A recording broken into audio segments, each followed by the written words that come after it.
मध्य प्रदेश खेलों के क्षेत्र में नई ऊंचाइयां छू रहा है और इसकी गूंज अब देश ही नहीं बल्कि दुनिया तक पहुंच रही है।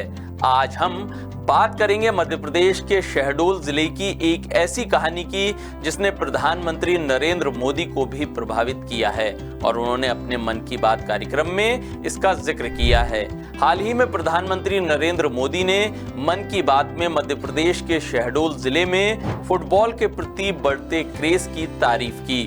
उन्होंने बताया कि शहडोल के युवा खिलाड़ियों की प्रतिभा और जुनून ने जर्मनी के मशहूर फुटबॉल कोच डिटमार बायरडॉर्फ का ध्यान भी खींचा है।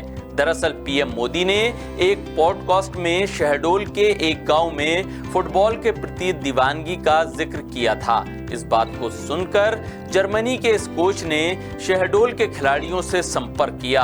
उनकी प्रतिभा देखकर वे इतने प्रभावित हुए कि उन्होंने शहडोल के कुछ युवा खिलाड़ियों को जर्मनी की एक ट्रेनिंग एकेडमी में प्रशिक्षण देने की पेशकश की है।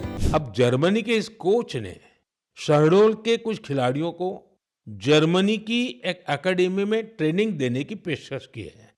इसके बाद मध्य प्रदेश की सरकार ने भी उनसे संपर्क किया है।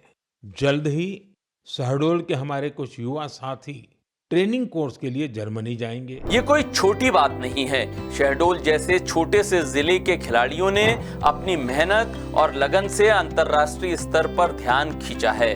मध्य प्रदेश की डॉक्टर मोहन यादव सरकार ने भी इसमें कदम बढ़ाते हुए जर्मनी के कोच से संपर्क किया है। अब जल्द ही शहडोल के कुछ युवा खिलाड़ी जर्मनी जाकर फुटबॉल की विश्व स्तरीय ट्रेनिंग लेंगे।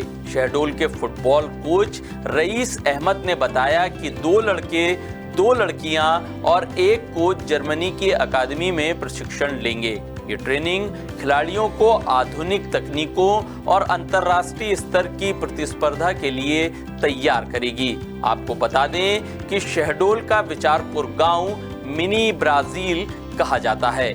ये छोटा सा गांव अपनी फुटबॉल प्रतिभा के लिए पूरी दुनिया में मशहूर हो रहा है।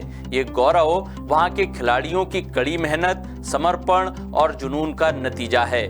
मोहन यादव सरकार के प्रयासों से ये सब संभव हो रहा है। ये पहल न सिर्फ शहडोल के युवाओं को नई दिशा दे रही है बल्कि पूरे मध्य प्रदेश में खेलों में एक नया मुकाम दिला रही है। ये कहानी बताती है कि भारत में विकास की कितनी अनंत संभावनाएं हैं और मध्य प्रदेश उसका शानदार उदाहरण बन रहा है।